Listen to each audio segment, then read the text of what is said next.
When we start questioning ourselves, we're instilling doubt in our brains and especially in our subconscious that is keeping us from going full force towards the goal. Is it easier to go towards a goal that you know 100% you're going to achieve and pour all your energy into it? Or is it easier for you to pull back and not put all your energy into it and all your resources and all your time and all your knowledge because you think it might not happen because there's a slight doubt? People that say they have dreams or want to open a business or want to do something differently than what they're now doing, they don't like their jobs, they're unhappy, they're unfulfilled. People who say they want to improve their income level, look at how they spend their time. Commitment shows up in your life in what you do. There's no easy way around it. No matter how talented you are, your talent is going to fail you if you're not skilled. You know, if you don't study, if you don't work really hard and dedicate yourself to being better every single day. I love the process. I love the thought of working for what I want. And I firmly believe you're never supposed to wish for it more than you're willing to work for it. Your expectations never supposed to exceed your effort. But a lot of people, they wish, and they're not willing to work. And the great thing about life has a funny way of testing all of us and seeing how bad we really want what it is that we say we want. I've never really viewed myself as particularly talented. Where I excel is ridiculous, sickening work ethic. You know, while the other guy's sleeping, I'm working. While the other guy's eating, I'm working. You want to take care of yourself. I don't think that as a participant in life, you cannot be committed. You either committed to mediocrity or you're committed to greatness. You're either committed to being productive or you're committed to being non-productive. You're committed to being happy or you're committed to being unhappy. Here's the next one. Live with intensity. You might as well turn it up a notch or two after this weekend. Why not? Invest more of you in whatever you do. Be a little stronger, be a little wiser, step up your vitality, contribution. Put everything you've got into everything you do, and then ask for more vitality and more strength and more vigor, more heart, more soul. No one can make you do or not do what you said you're gonna do. Tell yourself every morning, I'm gonna stick to this, I'm gonna do this, I'm gonna strive for this goal. I'm not looking forward to December, I'm not looking over the whole year, I'm focused on today. I'm certain that part of the reason why people let goal setting slide is because it is a lot of work. As I said, you'll be constantly revising your lists of short-range and long-range goals, rearranging them, refining them, redesigning them, establishing different priorities, adding new goals, perhaps deleting others. It's interesting that so many people work hard on their jobs, but they don't work hard on their futures.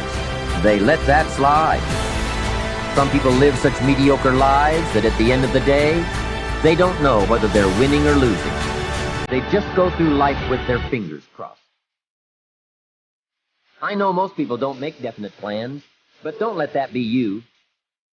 The guy says, well, you work where I work, but the time you get home, it's late. You've got to have a bite to eat, watch a little TV, and get to bed. You can't sit up half of the night and plan. And this is the guy who's behind on his car note. He's a good worker, hard worker, sincere. But I've discovered that you can be sincere and work hard all your life and wind up broke and embarrassed. You've got to be better than a good worker. You've got to be a good planner, a good goal setter. You've heard the old saying, the people who fail to plan are planning to fail. It's true. So work on your plans. Put yourself in the top few percent who put this power to work for themselves. Writing your goals down also shows you're serious. And to do better, you must get serious. The first key to discipline is awareness of the need for and the value of discipline, and especially the discipline to make the changes. What will it take? What must I do? And what must I become to get all I want from my life? The second key is the willingness. More than that, the eagerness to maintain your new discipline deliberately, wisely, consistently. And the third key to discipline is the commitment to master the circumstances of your daily life, to see and harness the opportunities to make something of the sun and the rain, the good as well as what comes in the guise of misfortune. Discipline does many things, but most important of all is what it does for you. It makes you feel better about yourself. Even the smallest discipline can have an incredible effect on your attitude.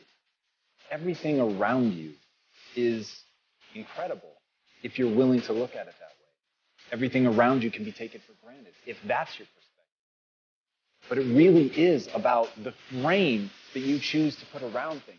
I mean, simply being alive is already insane. The odds are so stacked against you, not only just being a human, but being a human at this moment in time.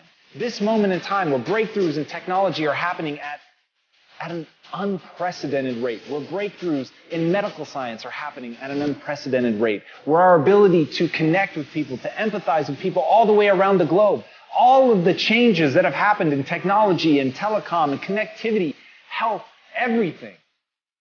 We're living in the most miraculous time ever.